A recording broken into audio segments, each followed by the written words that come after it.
말씀의 제목이 마음의 문이 열려 있나요? 입니다. 따라해 보실까요? 마음의 문이 열려 있나요? 마음이 열려 있나요?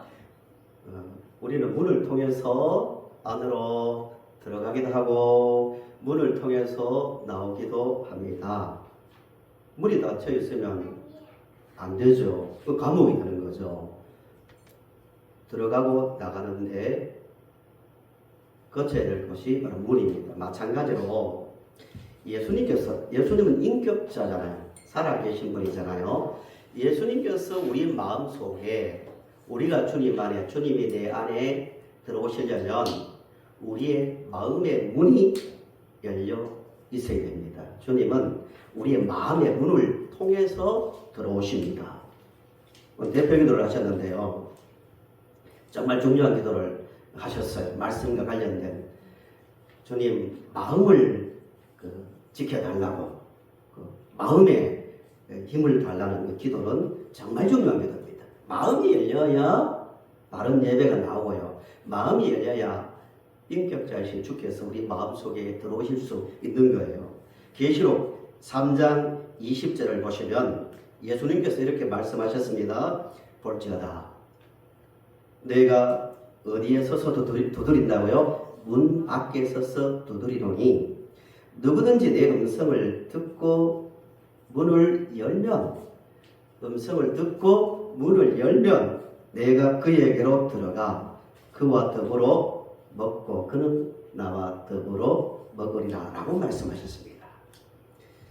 은혜에서 멀어지는 사람에게 나오는 첫 번째 현상이 뭐냐 하면은 마음의 문이 닫히는 거예요.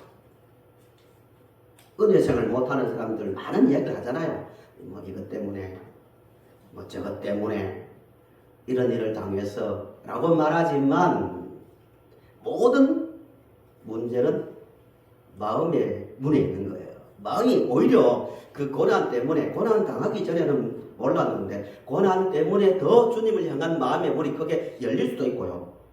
똑같은 고난이지만 반대로 그것 때문에 완전히 마음이 닫혀서 말씀도 들어오지 않고 모든 게 싫은 거예요.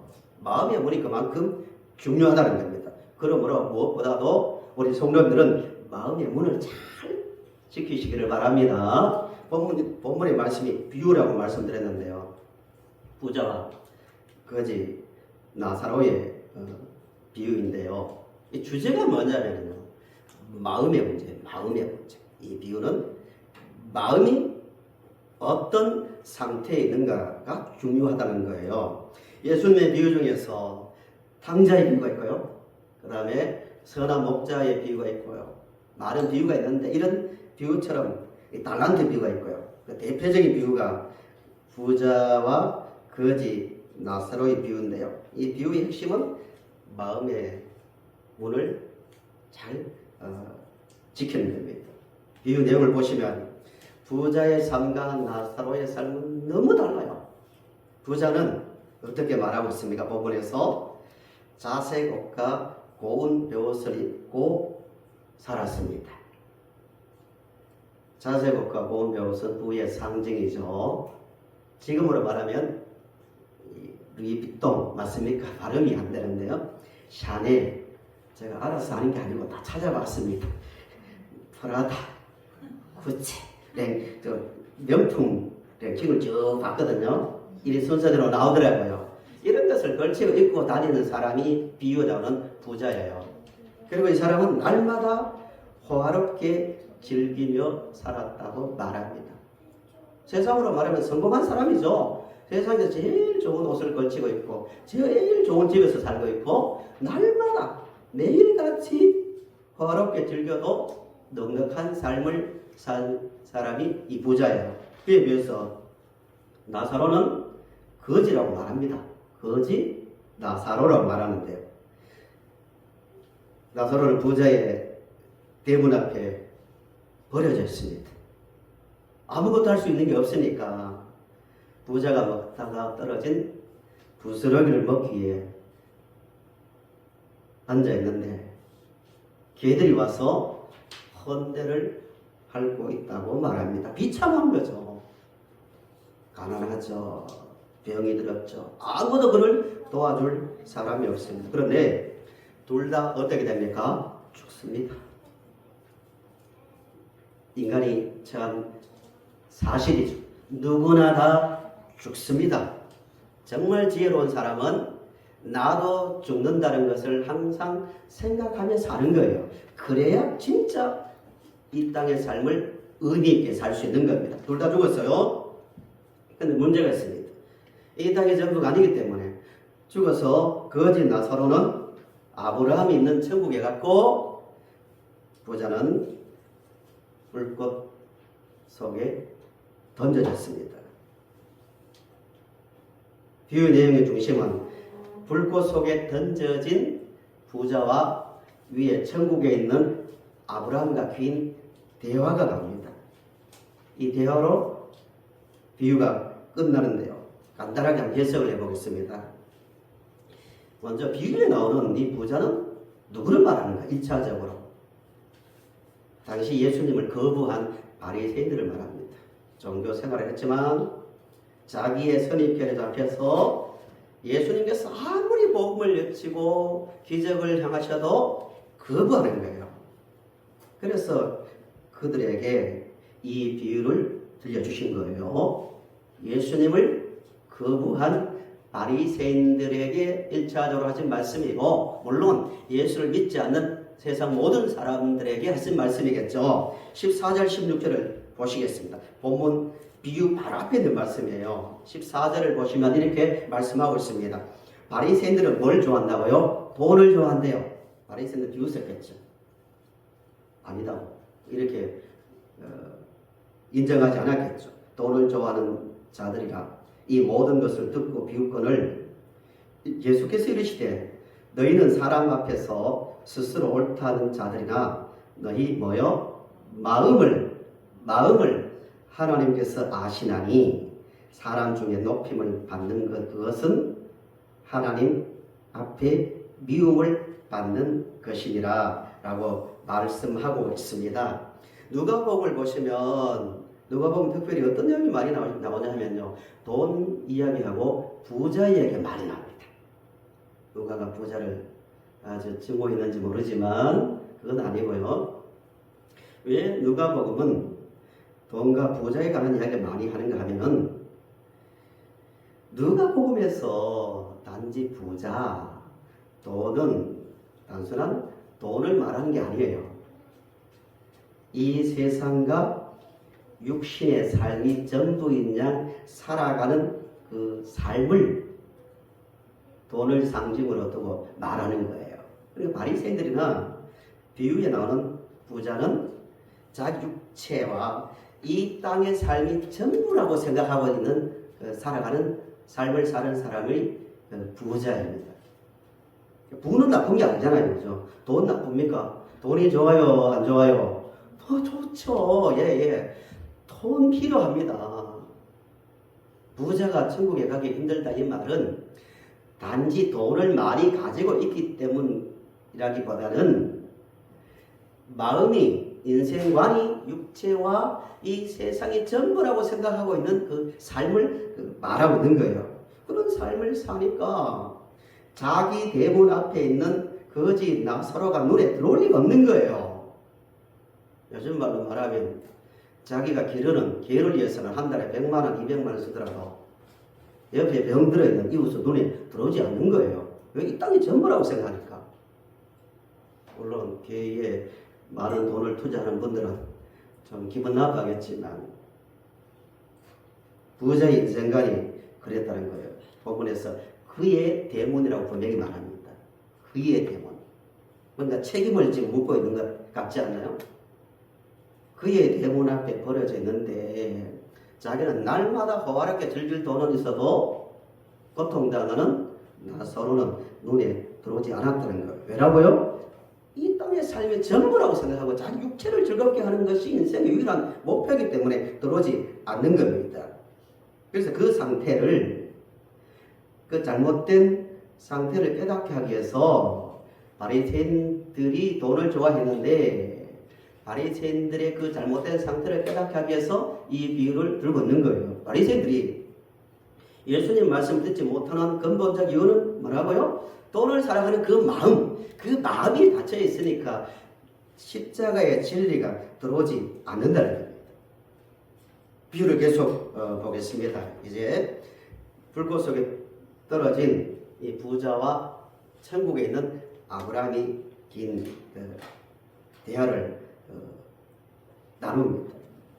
부자가 이렇게 말합니다. 너무 뜨겁고 목마르고 너무 뜨거우니까 아브라함에게 아브라함이요 나사로를 보내어 손끝에 물을 찍어 내 혀를 서늘하게 하소서라고 말합니다. 뜨거우니까요. 목이 마르니까요. 이게 인간입니다. 인간이 대단한 존재 같지만 이 땅에서 뭔가 아름다운 옷을 걸치고 뭔가 개발하고 많은 것을 누린 것 같지만 물 한 방울이 들어오지 않으면 고통당하고 죽음보다 더 괴로움을 당할 수밖에 없는 존재가 인간입니다. 코로요. 몇 번만 숨을 쉬지 못해도 숨이 끊어져 죽고 썩어지는 것이 인간이에요. 진짜 중요한 것이 무엇인지를 생각하며 살아야 됩니다. 진짜 생명에 있어서 인간 생명에 있어서 중요한 것이 무엇인지를 생각해야 됩니다. 물 한 방울, 다른 것, 금덩어리 주세요. 즐기던 그 옷을 한 벌만 주세요 하는 게 아니라 나사로의 거짓 나사로의 손끝에 물을 찍어 내 혀에 한 방울만 대 주시면 좋겠다고 그게 전부라고 이렇게 말하는 겁니다. 아브라함의 대답이 26절에 나오죠. 안 된다 이거죠. 왜냐하면 천국과 지옥은 분리되어 있기 때문에 오갈 수가 없다 이거예요. 우리 정신 바짝 차려야 됩니다. 이 땅에서는 기회가 있지만 죽고 나면 더 이상 기회가 없습니다. 계속 중요한 대화가 이어집니다. 28절을 보세요. 부자가 비유니까 가능한 이야기입니다. 뜨거운데 그런 말할 정신이 어디 있겠습니까? 그래서 28절을 보세요.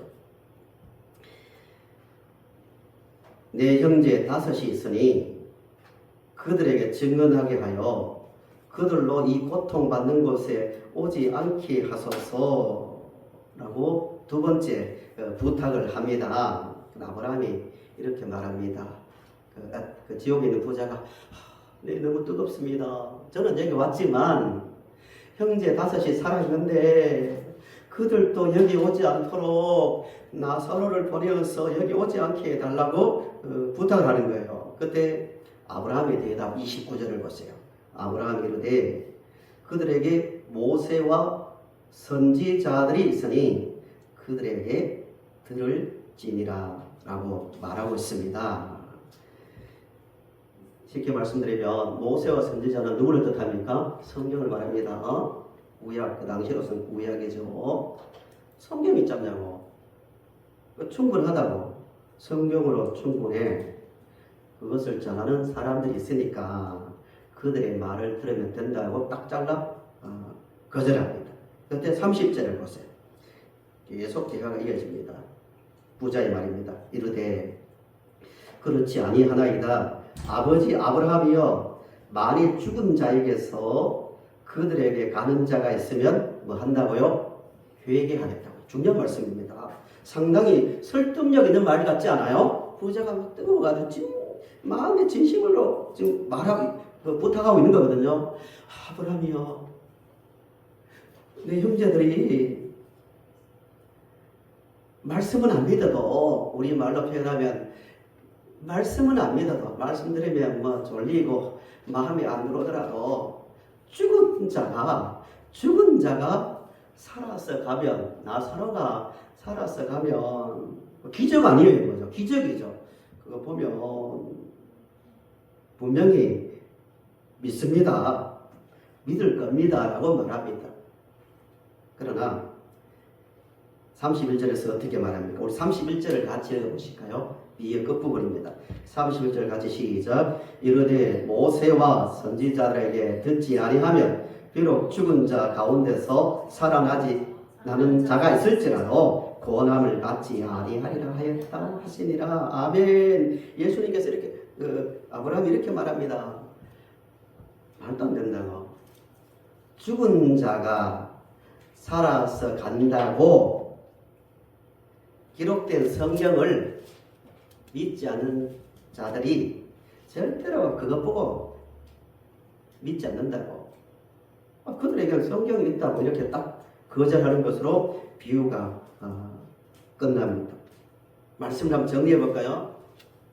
한 사람이 믿음을 가지는데 죽은 사람이 살아나는 기적을 보면 잘 믿을 것 같지 않아요? 상당히 설득력이 있지만 아니라는 거예요. 예를 하나 들어보겠습니다. 요한복음 11장 말씀에 우리 오기 요한복음을 배우고 있는데요. 죽은 지 장사 지냈습니다. 죽은 지 나흘 된 사람이 살아났습니다.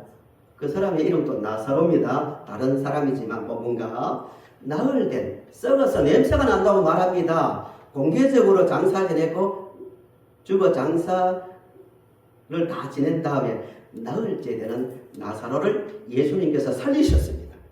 11장 이야기입니다. 근데 어떻게 했습니까? 죽은 나사로가 썩은 냄새가 나는 나사로가 살아났는데 그 결과가 뭐였어요? 아무도 믿지 않았어요. 나사로를 어떻게 하면 죽일까? 나사로도 죽이려 했고 예수님도 죽이려고 했습니다. 사람의 그 모습입니다. 본문을 통해서 비유를 통해서 예수님께서 사실을 말씀은 마음이 중요하다는 거예요. 마음이. 죽은 자가 살아나더라도 마음이 닫혀 있으면 절대로 그것으로 믿음을 가질 수 없는 거예요. 구원을 당연히 이해할 수도 없는 겁니다. 예수님 말씀은 바리새인들에게 너희들은 내 말을 받아들이지 않는다. 왜 그런지 아느냐? 내가 전하는 말이 충분하지 않거나 구체적이지 않아서 그런 게 아니다는 거예요. 뭐가 문제라고요? 돈을 사랑하는, 이 세상을 사랑하는 그 마음의 문이 닫혀있기 때문에 말씀이 들어가지 않는다는 것이 예수님의 말씀입니다. 우리나라에 유명한 이야기가 하나 있어요. 이분은 상당히 친일 문제로 논란이 되는 분이지만 1885년부터 1973년도까지 사신 목사님이에요. 최필근 목사님이라고 계셨어요. 정치적인 이야기는 빼고요. 그분이 1973년도까지 사시다가 돌아가셨는데 그분에게 직접 들은 분의 그 말씀이에요. 어떤 경험을 하셨냐면 그분이 평양신학교를 다니셨는데 그때 평양 근교에서 목회를 하셨습니다. 그 당시에는 목회자가 많이 부족했잖아요. 그래서 조사. 지금으로 말하면 뭐 전도사 정도 됩니다. 전도사님 정도 됩니다. 전도사가 한 교회는 시골 그 평양 근교의 교회를 맡고 있었는데 어느 날 할머니 한 분이 죽었습니다. 그 당시에는요, 그 전도사나 목사들이 사람이 죽으면 염을 많이 했거든요. 지금처럼 병원이 많이 있는 것도 아니고 있어요. 네. 입간을 하려고 하는데 할머니가 살아난 거예요. 사람들이 많이 놀랐겠죠. 죽었다가 살아났으니까 입간을 하려고 하는데 살아났으니까 이 할머니가 살아나서 마을 사람들에게 천국 갔다 온 이야기를 하는 거예요. 성경이 아니고 지금 그 한 일을 말하는 거예요. 천국에 갔는데 집들이 너무 예쁘고 화려하더래요. 그래서 할머니가 근데 자기 집은 너무 초라하더래요. 다 무너져갈 정도로 초라하더래요. 그래서 왜 우리 집은 내가 살 집은 이렇게 초라하냐고 하니까 전사들이 내가 이 땅에 사는 동안 뭐 했냐고 도리어 천사들이 묻더랍니다. 그러면서 다시 돌려보낼 테니까 다시 가서 열심히 일하다가 다시 오너라 해서 여기 온 것이라고 그 할머니가 이야기한 거예요. 이 말을 들은 마을 사람들이 다 교회에 나오는 거예요. 교회 꽉 찼습니다. 직접 경험한 이야기예요. 저 별교 목사님께서. 그런데 1년이 딱 지나니까 한 사람씩 떨어져 나가는 거예요. 뭐 시장 가야 된다 가버리고, 농사일 해야 된다 가버리고, 이렇게 한 사람씩 떨어져 나가는데, 결국 딱 2년이 다 되니까 원래 있던, 할머니가 죽기 전 원래 있던 교인들만 남아있는 거예요. 더 문제는 2년이 좀 지나니까 천국 왔다고 하는 그 할머니도 교회 생활을 안 하는 거예요. 경험한 이야기지 성경은 아니지만, 이 예를 통해서 말씀드리는 게 뭐냐면은, 마음을 통해서 하나님의 말씀이 들어오지 않으면 그 어떤 것으로도 구원을 이해할 수 없고 참된 진리에 이를 수 없다는 겁니다. 하나님은 오늘 우리에게 충분한 구원을 충분히 이해하고 예수님을 바르게 알고 믿고 생활할 수 있는 충분한 말씀을 주셨습니다. 믿으시죠? 그 말씀 위에 서야 됩니다. 충분한데 그 당시 예수님을 거부한 사람들의 결정적 문제는 거기에 있었습니다. 기적을 보았잖아요. 그죠? 죽은 할머니가 살아난 기적보다 더 큰 기적들을 얼마나 많이 보았습니까? 그들 눈앞에서 나사로를 살렸죠. 죽은 자들을 얼마나 많이 살렸습니까? 귀신을 쫓아냈죠. 병을 고쳤죠. 예수님 가짜로 한 게 아니잖아요. 그런데도 그들이 예수님을 믿지 못한 이유는 마음의 문이 닫혀서 말씀이 들어오지 않으니까 진리를 이해 못하는 거예요. 예수가 왜 죽어야 되지? 아니, 예수가 십자가에 달려 죽었는데 어떻게 구원자가 될 수 있냐, 이해를 못하는 거예요. 이게 비유의 내용입니다. 우리는 충분히 이해할 수 있는 구원의 말씀을 손에 들고 있습니다. 증거는 충분합니다. 중요한 것은 우리가 하나님을 향하여 마음이 열려 있어야 됩니다. 그렇다면 은혜가 보이기 시작할 겁니다. 말씀의 결론입니다. 두 가지입니다. 우리는 어리석은 부자의 삶을 보면서요, 부자 참 이 땅에서 행복하게 살았다, 나도 한번 하루라도 저렇게 살고 싶다, 이게 아니라 이 땅이 아닌 이 땅을 넘어서 저 땅이 있잖아요. 진짜 행복한 삶은 마음이 열려서 하나님의 말씀대로 살다가, 이 땅에서 말씀대로 살다가 하나님 앞에 가는 겁니다. 하나님이 충분히 그렇게 살 수 있도록 조건을 다 주셨거든요. 우리 현대 성경을 29절부터 31절을요, 아브라함과 지옥에 간 부자의 대화 가운데서 내 형제들이 여기 오지 않도록 좀 죽은 나사로를 좀 보내주세요 할 때 아니다고. 말씀을 받지 않는 자가 어떻게 그 기적 본다고 믿는 것이 아니라고 딱 거부했거든요. 그러면서 모세와 선지자가 있다, 성경이 있다라고 말하는데, 그걸 현대의 성경을 그대로 옮겨볼게요. 우리에게 쉽게 다가올 수 있도록 번역한 성경이 현대의 성경이죠. 29절부터 28절부터 31절까지 한번 읽어볼게요. 오늘 우리에게 주시는 말씀이라고 생각하고요. 29절부터 내게는 다섯 형제가 있는데 그들에게 경고하여 그들이 죽을 때는 이 고통받은 곳에 오지 않도록 해주십시오. 29절 아브라함이 말하였다. 성경이 그들에게 경고하고 있다. 내 형제들이 마음만 있으면 언제든지 그 성경을 읽을 수 있을 것이다. 그 부자가 대답하였다. 아닙니다. 아버지 아브라함이요. 그들은 성경을 읽으려고 하지 않습니다. 만일 죽었던 사람을 보내면 그들이 자기들의 죄에서 돌아설 것입니다. 아브라함이 대답합니다. 아브라함이 말하였다. 만일 그들이 모세와 예언자들의 말을 듣지 않는다면 죽었던 사람이 일어나서 간다 해도 듣지 않을 것이다 라고 비유가 딱 끝납니다.